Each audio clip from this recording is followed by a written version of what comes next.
today. They're really intense, and we are right now going to the hospital. And hello, handsome.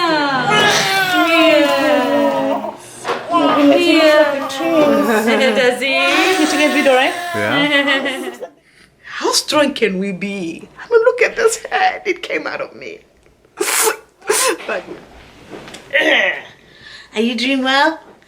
Hey guys, welcome to my channel. So today is going to be me sharing my labor and delivery story for this little man here. Hey, hi. He's 1 week old today. So I wanted to share this before I forget everything. So I don't want to waste any of your time. I'm getting into this labor and delivery. By the way, if you're new to my channel, don't forget to subscribe, like this video if you're excited, and please follow me on Instagram if you want to be showered with pictures of this little man here. So let's get into the story of the labor and delivery. And as you guys know, my labor and delivery started, my labor and contractions and all that stuff like that started way long before I gave birth. If you're new to my channel, I had a labor scare, preterm labor scare at 29 weeks. And at that time, they managed to stop the labor, but I've been having on and off contractions. Sometimes I'll think that I'm having contractions, and then they're not really contractions. They're just like false labor, and I was having that. And one time, actually, I went to the hospital. But I'm just gonna be sharing with you what led to the birth of this young man here. So in the morning around 9 a.m., I started, when I was just like lying down, and I felt this sharp pain on my stomach. I was like, this one may be it. And then it kept on coming after an hour or so. And then around 11 o'clock, 10 o'clock or so, I called my husband and told him that I think I'm having labor, but don't come home. Because a lot of times, sometimes one day I made my husband miss work, and it was forced labor. I didn't want that to happen. I was like, okay, just keep on working, but make sure that you have the phone closer by you and know that I can call you anytime, because this pain, this contractions, they seem so painful, and this may be it that I'm gonna be giving birth. So don't worry about this, guys. I'm trying to wear my, I'm not showing anything on purpose, okay? You guys know that when you are having a baby, these things misbehave. So please don't feel like I'm just like being so immodest, whatever. So anyways, women watch me, so don't be offended, okay? So yeah, anyways, because I wanted to look for something that I can just pull out the breast and feed the baby. So other stuff is just covered, so please understand. Anyways, just the story. And then I kept on calling him. I said, these contractions are very interesting. I feel like this is it. Because they were coming strongly and painfully, but not painfully to a point where I'm losing my mind. Okay, fine. Fast forward, my husband comes home around 4, 5, something like that. And then at that time, they're getting stronger. And I'm feeling like this may be it. So my husband is making sure that my hospital bag is by the door. Everything is ready to go, so that if this is it, we are leaving. And then around 8 p.m., they came strongly and painfully and unbearably. And the first one, I called my husband. I was like, honey. I kept on like calling him. I was like, honey, this is bad. And he comes, and it was back labor. And let me tell you, people talk about the pain of back labor. They know what they're talking about. Back labor is excruciating. I don't even know how to say that in English, but it's bad. So he comes, and I call my husband. And then at this time, they are like 15 minutes apart, but they're so painful. And then every time I call my husband, I could not move, I could not do anything. So, but the funny thing is, like, TMI, every time they come, I want to use the bathroom. Every time. And then I'll use the bathroom, and it was not false bathroom feeling. I had to go to the bathroom every time. And then as they come now, I'm talking about bathroom number 2. As they came again, this time it was to pee. I had to pee all the time, but the pee would be just tiny. I didn't know at that time that the baby may be pressing against my bowels or maybe pressing against my bladder. I didn't know that information yet. Until later in the hospital. So it comes closer. But I was told that I shouldn't, because I went to the hospital a week before. And then I was told that if they're not 5 minutes or less apart, I should not come in. But they're so painful and so unbearable. But I cannot go because they're not yet 5 minutes. And then every time they come, I'm like, honey, my husband will try to massage me, and massaging does not help. I mean, for me at least, there was nothing that was helping.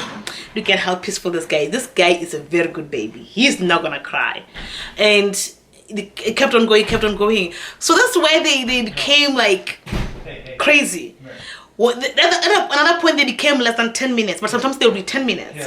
Around 11 o'clock they were so bad. I told my husband that, okay, I need to get ready. So I got ready, and I started to record a clip of my video so that I can just like update you guys on my labor and delivery video. And no, forget about what I said about that. I started to get ready so that I can record, but I'm not recording yet because we're not sure if this is it. But the pain was making me scream. Oh my goodness, scream, Joshi.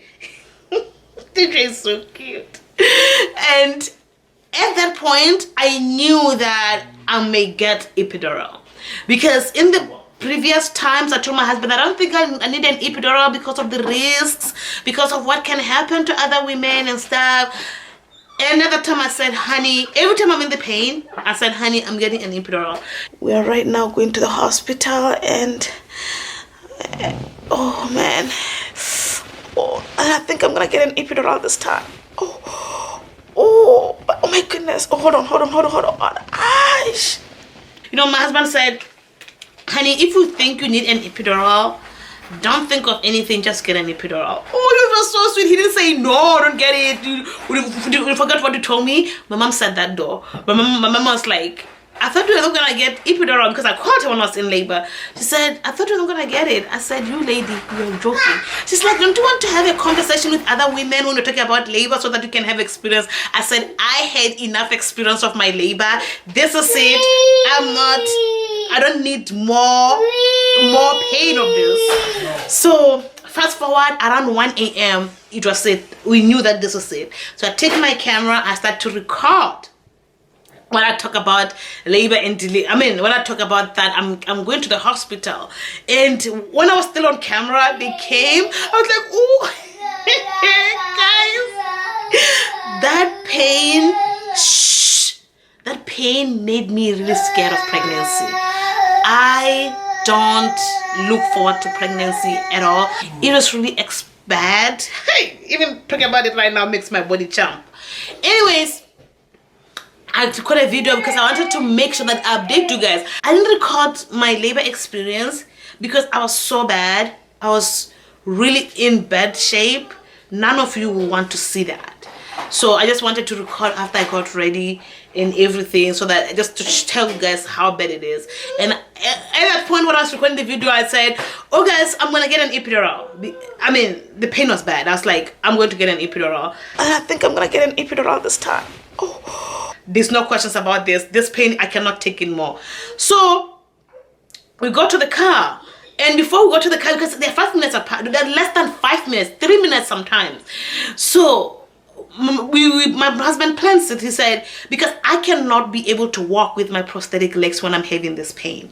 So we planned that, okay, immediately after this pain we go to the car. So we went to the car, and the distance from the couch to the car, another one hit just by when I was getting in the car, which was good, and I was sitting down, because if it hit on the way I would have fallen, because it makes you lose the grip of yourself. Like, I don't know how to explain it. So without legs you cannot do it, because women that have legs, sometimes I see them holding on to something. So with me it was not going to be able to work well, but the Lord intervened, and we get into the car, we go to the hospital. When I got there, they said, so no, when I got to the hospital, my husband requested for a wheelchair for me because I cannot walk with these contractions, not at all. Walking is he's sleepy. Walking is impossible at this point. So my husband requested a wheelchair. We get there to the triage, and then they said, so how long have you been going? Just the questions that they ask at the triage. I said, no, they've been going on and they're painful. And every time they come, I said, can I have a bath pen to pee in it. At first they gave it to me, and then I asked it for it again the next 3 minutes. They said, no, it's not that you want to pee. If you want to pee, pee yourself. Yes, it didn't happen. So it was the baby pressing against the bladder. The nurse told me that, saying it's the baby that is pressing against the bladder as it goes down. And they said, okay, let us check you. And I felt they were taking forever. I said, can I have an epidural? They said, no, you cannot get an epidural in the triage. You'll have to be in the admitted room. So I'm like, okay. Every time they come, they're like, breathe through them, you can do it. I'm like, okay, thank you, but I don't think I can do it. Like, it was just like so bad. Oh my goodness. The labor pains, guys, they are bad. They're the worst pain, I think, in the world, in my opinion. Oh, he's sleeping. I told you guys, this guy over here is an angel. He doesn't cry much. He's such a quiet baby. He made everything easier. And I'm so thankful to God that I don't have to deal with craziness because I have twin boys. Caleb, go back to Dada. Anyways, sorry about that. Caleb, go to Dada. Here. Go to Dada, Caleb. Yeah. Anyways, if you hear any noise, it's my sons. So they checked me and I was 6 centimeters dilated. And if you've been in labor before, you know what pain it takes you to be at 6 centimeters. They were like, whoa, you are so advanced. I was like happy because when I went to the hospital, I was only 3 centimeters dilated because I've had some labors before, but they were not real ones because they told me that I can only be admitted if I was 6 centimeters dilated. So I get that admitted and they're getting so bad. So they're just making sure that I have a room. And then I go to the room. By the time I got to the room and I got checked, I was 7 centimeters dilated. It was like chop. My labor, I thank God that my cervix goes well with my labor because some women can be in pain for a long time and not have their cervix dilated. Mine was opening with these contractions. And when I got there, I asked for an epidural. I mean, every time it comes, when it stops, I'm like, I wonder if I can do this. When it comes, I'm like, I need it. So I told the nurse, I was like, there's no negotiations. I need the epidural. So they go to call the, and what do you call it, honey? Anesthesiologist. Anesthesiologist. How do you say it again? Anesthesiologist. Yeah, they go to call anesthesiologist or whatever. I mean, I never had to say this name right. So they call him and he was so good. I mean, he knew what he was doing. For some reason, this man, that are anesthesiologists, they know what they're doing. So he comes and then he puts in and then he put the right spot. All this time, I'm praying to the Lord.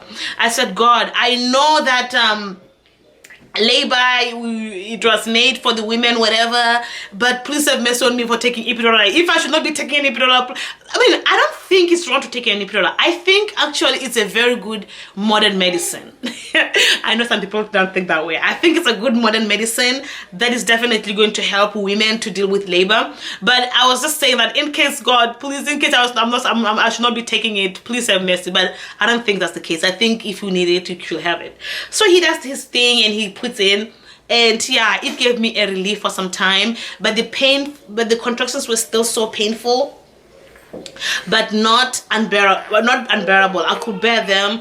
I would not be able to sleep still because they were really uncomfortable.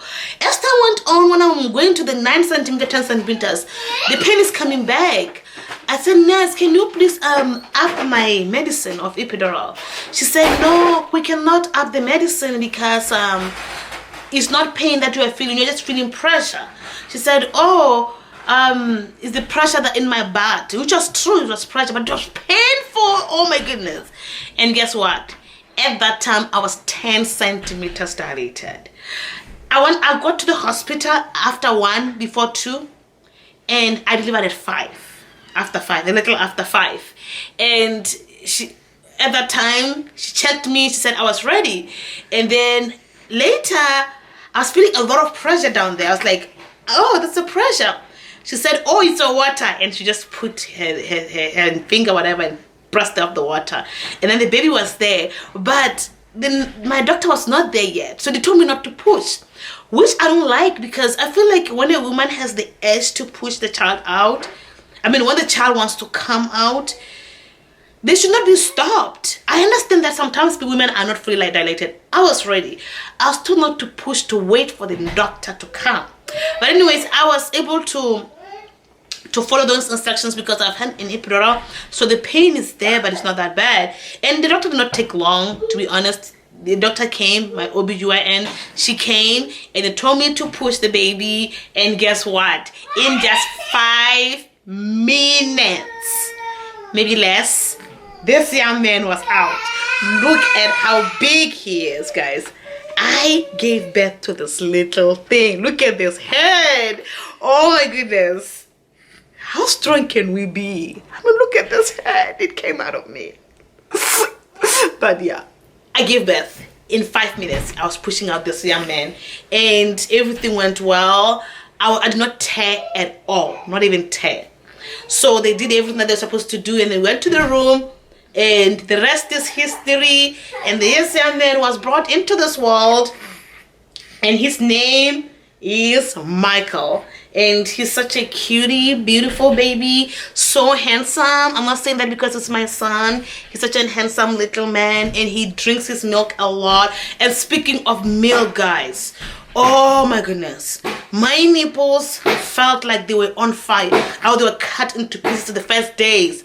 I thought I was not gonna be breastfeeding anymore. Now they are healed, they are fine. It was my first time breastfeeding in my life, so yeah, that's what's going on. And then I went to the room and everything was fine. I was shown how to breastfeed and all that stuff, and now he eats well. He's here, he's 1 week old. He passed every test. He was not jaundiced. He passed all this screening stuff and all that stuff like that. So this is the story of my labor and delivery. I hope you like it. Let me know if you've given birth below. Let me know your labor experience. Did you give in to the epidural? I know back home in Botswana and in a lot of African countries we don't have an option of an epidural, which made me think, what would I do if I was back home? Oh my goodness. I keep on thanking God that, thank God I was not home, because I don't think I would have taken that pain. But I think a lot of women think that way when they're in the pain, but they still can do it. It's just that I'm impatient and I don't have tolerance to pain, which I thought I did. That pain really made me realize that no, you do not. So let me know if you've had given birth below, your labor experience, if we gave in to epidural or if we took it to the end. I would like to hear other women's stories and how they experienced it. And guys, thank you so much for watching, and I'll see you in my next videos. Thank you guys. Bye bye. Thank you for watching. Look, hear that? He's so congested. Bye bye. Okay guys, I'm going to put him to sleep. Okay, done.